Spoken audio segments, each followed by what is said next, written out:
In the underground bases, what they call DUMBs, deep underground military bases, and other absolutely beyond top secret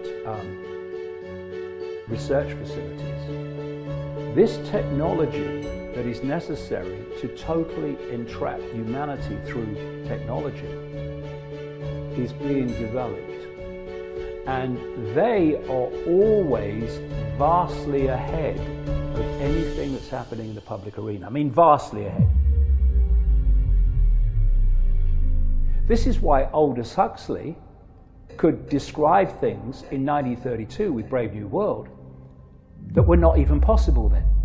This is why George Orwell could describe technology in 1984, published in 1948, like the telescreens in your home constantly filming you, which is what smart TVs do now, and these are only the early developments of the telescreens, the smart TVs. They were able to perceive these things because this technology is always well ahead outside the public arena than it is in the public arena. I've quoted people in my books, like a guy in 1969 at Rockefeller Insider, who described in great detail how the world was going to change, and he has been absolutely spot on in every single way in detail. And one of the things he said in 1969 is that he described the internet. He described the internet in 1969. It wasn't even discovered, we're told, until the 1980s, was it? But it's always long ahead of where we are in the public arena. Why?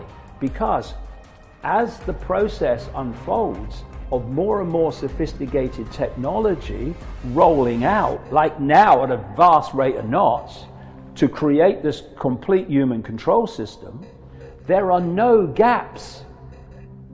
Notice, there's no lag time, there's no gaps where people are sitting around strumming their fingers waiting for some geek in a garage to develop the next level of control.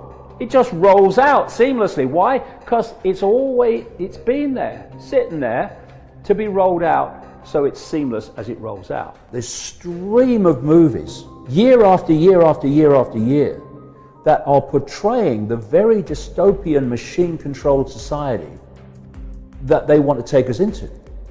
Because it's called preemptive programming.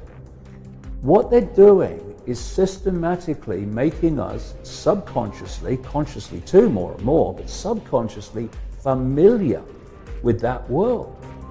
So that as it comes in for real, it's less of a chasm, it's less of a shock. Now, because this technology ain't coming from geeks in garages, I mean, some of the peripheral stuff might, yes. I'm talking about the real control system stuff. It's coming out of underground military bases and other secret projects. They need a cover story and a cover people to explain where the hell it's coming from. So they have their cult operatives, gophers, most of them, well, all of them are at gopher level, even then, or some are more gophers than others. And they play the role of fronting up different technologies coming out. I'm talking about the main technologies that are real vital to the control system. And acting as that front man or front woman makes them very rich. But this is the deal. You front up this particular technology rolling out as if it's, random, and you'll become very, very rich. But vast amounts of that wealth have to be spent on advancing the cult agenda in the name of philanthropy. This is why you get these heartless, psychopathic billionaires setting up foundations. Look, he's got a foundation he gives to charity. Well, just follow the frickin' charities and follow what they're doing.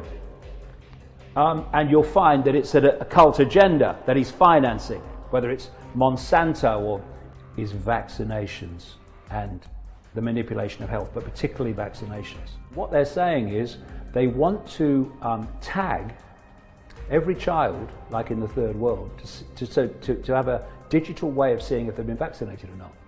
Well, because of this pandemic, they now said, oh, yeah, this is what we need to do. We need to have a way of knowing who's been vaccinated. And the idea is that they'll have technology, and if you haven't been vaccinated, then it will be picked up by the technology. This is the idea. So here we have Bill Gates saying now, this lockdown can't end until everyone in the world is vaccinated. They're his words. And who else has come out with new computer models saying, oh no, we can't have the lockdown until the vaccine? Professor Neil Ferguson, whose models caused the lockdown in the first place, a man funded in terms of many of his projects and operations by Bill Gates. How intelligent do you have to be to make vast amounts of money if you know when the market's going up and you know when the market's going down? Because those making it go up and making it go down are telling you. You don't have to be intelligent at all. You make vast amounts of money. So Soros makes vast amounts of money. But this is the deal, you do that, but you need to spend massive amounts of it advancing the agenda. So he has this Open Society Foundation network, and the last time I looked, he'd already handed over to it $32 billion. This manipulates people's revolutions that aren't revolutions. It's massively involved in funding mass migration, which is another part of this agenda. He funds the whole woke arena of transgender and political correctness and all this stuff, climate change. So that's his. And this is how it works.